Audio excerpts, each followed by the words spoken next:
Dear students, आज हम economics का लेसन नंबर 2 जो है करेंगे पीपल एज रिसोर्स, संसाधन के रूप में लोग।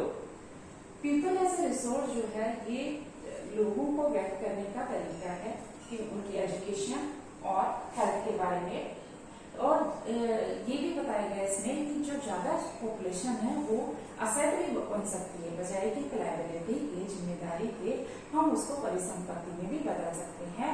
अगर हम जनसंख्या के शिक्षा, उनकी स्वास्थ्य सुविधाओं पर खर्च करते हैं तो उसको हम एक परिसंपत्ति में बदल सकते हैं, और इस तरह से एक ह्यूमन कैपिटल का निर्माण होता है, और वो फिजिकल कैपिटल की तरह ही है। पीपल एज ए रिसोर्स जो है, it is a way of referring to a country's working people in terms of their skill and abilities। मतलब संसाधन के रूप में जो लोग हैं वो एक देश के जो वर्किंग पीपल है, एक देश की जो कार्यशील जनसंख्या है, उनको व्यक्त करने का तरीका है उनकी योग्यताओं के बारे में, उनकी शिक्षा वगैरह के बारे में। जब हम जनसंख्या कि इस साइड को देखते हैं, ये जनसंख्या की पॉजिटिव साइड है, लेकिन हम ज्यादातर जनसंख्या की जो पॉजिटिव साइड है इसको नजरअंदाज कर देते हैं, और हम जो है इसकी नेगेटिव साइड देखते हैं कि अगर ज्यादा जनसंख्या है तो हमें जो है बड़ी मात्रा में भोजन की जरूरत होगी, उनको शिक्षा की सुविधाएं चाहिए, हेल्थ केयर फैसिलिटीज की जरूरत होगी, तो हम जो है ज्यादातर इन्हीं के बारे में सोचते हैं। जब जो एग्जिस्टिंग ह्यूमन रिसोर्स है, जो हमारे पास मानव संसाधन है, मनुष्य है, अगर हम उनकी एजुकेशन और हेल्थ केयर में इन्वेस्ट करते हैं तो उससे ह्यूमन कैपिटल फॉर्मेशन का निर्माण होता है, मानव पूंजी का निर्माण होता है, और ये इससे ऐसी तरह से जैसे फिजिकल कैपिटल फॉर्मेशन। अगर हम मानव पूंजी में निवेश करते हैं, ह्यूमन कैपिटल में निवेश करते हैं, लोगों की शिक्षा, उनकी स्वास्थ्य सुविधाओं में जो इन्वेस्ट करते हैं, निवेश करते हैं, तो उससे हमें इतना फायदा होगा जितना कि अगर हम फिजिकल कैपिटल में निवेश करते हैं, भौतिक पूंजी में निवेश करते हैं। जैसे कि मान लो हम लैंड में करें, ये भूमि खरीदते हैं तो हम इसलिए खरीदते हैं कि फ्यूचर में हमें फायदा होगा। तो इस तरह से जब हम इसमें एजुकेशन पे और हेल्थ केयर फैसिलिटीज में इन्वेस्ट करते हैं तो लोगों की प्रोडक्टिविटी बढ़ जाती है, उत्पादकता बढ़ जाती है, और जो हेल्दी पीपल होते हैं उनकी भी प्रोडक्टिविटी अच्छी होती है। इसका एक एग्जांपल है इंडिया ग्रीन रेवोल्यूशन। भारत में जब हरित क्रांति आई थी तो क्या हुआ था कि नॉलेज का प्रयोग के अच्छी तकनीक का इस्तेमाल किया गया, अच्छी टेक्नोलॉजी का इस्तेमाल किया गया। टेक्नोलॉजी का इस्तेमाल करने से हमारे पास हालांकि भूमि और पूंजी सीमित है, तो लेकिन हमारी जो प्रोडक्टिविटी थी, उत्पादकता जो थी वो बढ़ गई। गेहूं और चावल में जो प्रोडक्शन बढ़ा था वो इसलिए बढ़ा था कि हमने अच्छी टेक्नोलॉजी का इस्तेमाल किया था, तो उससे उत्पादकता बढ़ गई थी। इसी तरह से आईटी सेक्टर जो है, इंफॉर्मेशन टेक्नोलॉजी में जो रिवोल्यूशन आया, जो क्रांति आई है, वो उसका उदाहरण हमें दिखाता है कि जो मनुष्य है, ह्यूमन कैपिटल है, मानव पूंजी जो है, ये दूसरों से अच्छी हो सकती है, मशीन से, प्लांट से, इनसे अच्छी है। अब अगर जो ज्यादा शिक्षित है और ये ज्यादा स्वस्थ लोग हैं, उनको ये फायदा तो होता है, उनकी इनकम अच्छी होती है, इसके अलावा समाज को भी उनसे फायदा होता है। जो एजुकेटेड लोग हैं या जो हेल्दी हैं, तो उनकी सेवाएं जो हैं पूरे समाज को मिलती हैं, जैसे डॉक्टर है, टीचर्स हैं, जो स्किल्ड हैं, तो उनकी जो सारी जो फैसिलिटीज हैं, वो अपनी फैसिलिटी, जो अपनी सेवाएं हैं, वो दूसरों उन लोगों को भी देते हैं जो कि एजुकेटेड नहीं है या जो हेल्दी नहीं है, जो वंचित हैं, उनको भी फायदा होता है। अच्छा, ये भी देखा गया है कि human capital is superior than, और human resources superior than other resources. मानव संसाधन जो है वो दूसरे संसाधनों से सर्वश्रेष्ठ है, जैसे लैंड और कैपिटल से वो सर्वश्रेष्ठ है। Land and capital can not become useful on its own. भूमि और पूंजी स्वयं उपयोगी नहीं हो सकती, भूमि और पूंजी जो है, लेकिन जो मनुष्य है वो इनका उपयोग कर सकता है। इसलिए जो ह्यूमन रिसोर्स है that is superior than land and capital. अच्छा, काफी डिकेड्स तक, दशकों तक ये देखा गया था कि अगर ज्यादा पॉपुलेशन है उसको एक लायबिलिटी समझा जाता था, उसको एक जिम्मेदारी समझा जाता था, परंतु ऐसा नहीं है। अगर हम अपनी जनसंख्या की शिक्षा पे, उसकी हेल्थ केयर फैसिलिटीज पे इन्वेस्ट करते हैं तो उससे ह्यूमन कैपिटल फॉर्मेशन होता है, मानव पूंजी का निर्माण होता है, देश की उत्पादकता बढ़ती है, और जैसे कि हम जो है अपने लोगों की शिक्षा पे खर्च कर सकते हैं, उनके स्वास्थ्य सुविधाओं पे खर्च कर सकते हैं, और जो है जैसे इंडस्ट्रियल वर्कर्स हैं, एग्रीकल्चर वर्कर्स हैं, उनको ट्रेनिंग दे सकते हैं। इसके अलावा जो साइंस रिसर्च है उसका इस्तेमाल भी कर सकते, साइंटिफिक रिसर्च का इस्तेमाल भी कर सकते हैं। अब इसमें दो एग्जाम्पल दिए हैं, दो केस दिए हैं। एक तो है स्टोरी ऑफ सकल।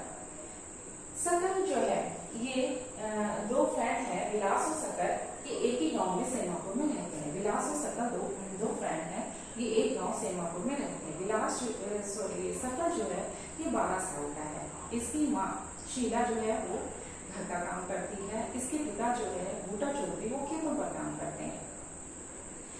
अब सकल जो है ये अपनी माँ की मदद करता है डोमेस्टिक कोर्स में, जो भी घरेलू काम है उसमें अपनी माँ की हेल्प करता है। इसके अलावा इसके दो छोटे बहन भाई हैं, जीतू सीतू, उनकी देखभाल में मदद करता है। इसके एक अंकल हैं शान, वो उन्होंने मैट्रिक के एग्जाम पास कर ली, लेकिन उनको कोई जॉब नहीं मिला तो घर पे खाली बैठे। अब शीला और बूटा चौधरी चाहते हैं कि वो सकल को पढ़ाएं, इसलिए वो सकल को गांव के स्कूल में एडमिशन दिला देते हैं। सकल स्कूल जाने लग गया। अब सकल जो है पढ़ने में रुचि लेता था, तो इसलिए उसने अपनी हायर सेकेंडरी का जो एग्जाम था वो पास कर लिया। उसके बाद बूटा चौधरी चाहते हैं कि सकल जो है अपनी पढ़ाई जारी रखे। इसके लिए उन्होंने उसको फोर्स किया सकल को। अब उन्होंने इसके लिए क्या किया कि एक लोन लेके, कर्ज लेके सकल को एक वोकेशनल कोर्स में, कंप्यूटर के अंदर वोकेशनल कोर्स को एडमिशन दिला दिया। क्योंकि सकल जो था शुरू से ही इंटेलिजेंट था, पढ़ने में रुचि लेता था, तो उसने इस कोर्स को बड़े उत्साह के साथ पूरा किया।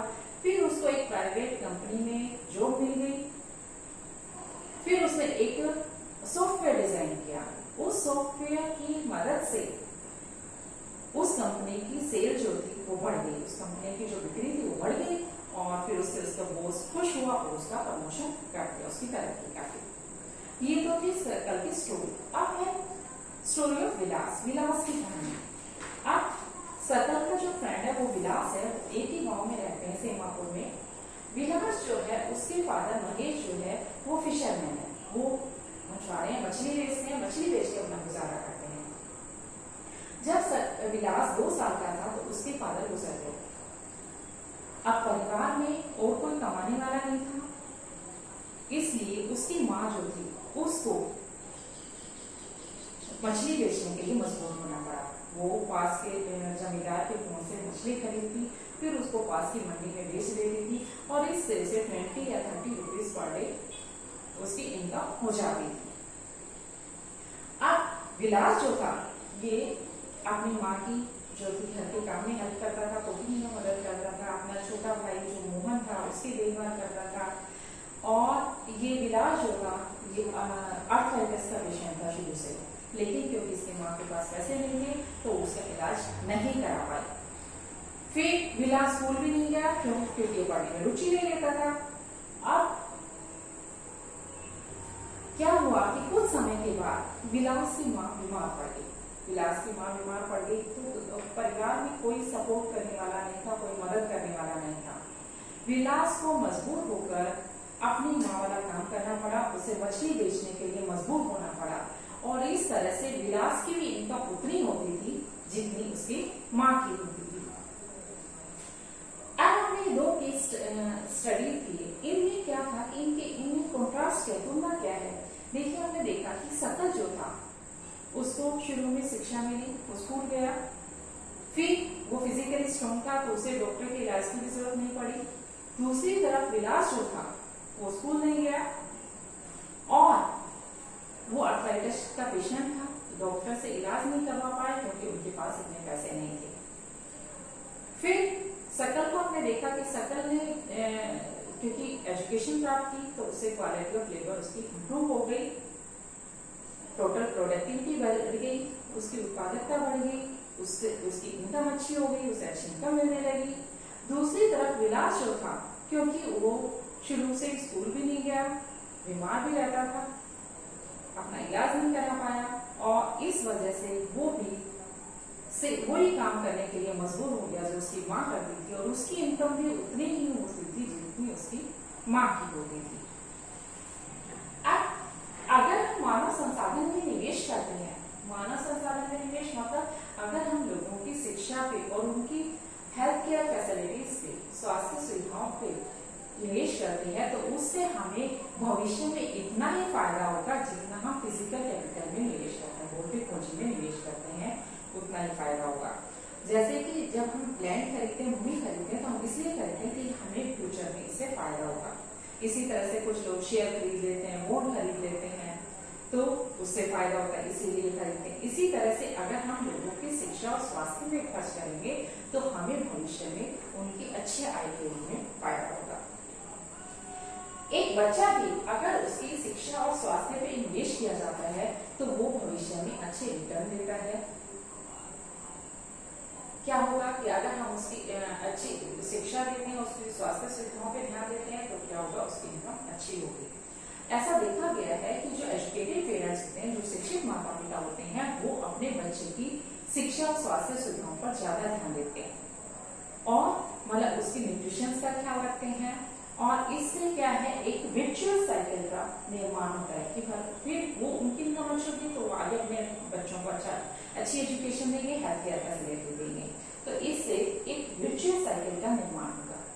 दूसरी तरफ वो लोग जो स्वयं एजुकेटेड नहीं है, उनकी इनकम अच्छी नहीं है, वो अपने बच्चों को एजुकेशन नहीं दे पाते, उनको हेल्थ केयर फैसिलिटीज नहीं दे पाते, तो रिजल्ट क्या होगा कि उनके बच्चे बड़े हो जाएंगे तो उनकी इनकम कम होगी, वो आगे अपने बच्चों को नहीं दे पाएंगे, उनके बच्चे भी एजुकेशन से, हेल्थ केयर फैसिलिटी से वंचित रह जाएंगे, और इससे क्या होगा, एक विशियस साइकिल का निर्माण होगा। अब ये देखा गया कि जापान जैसे देश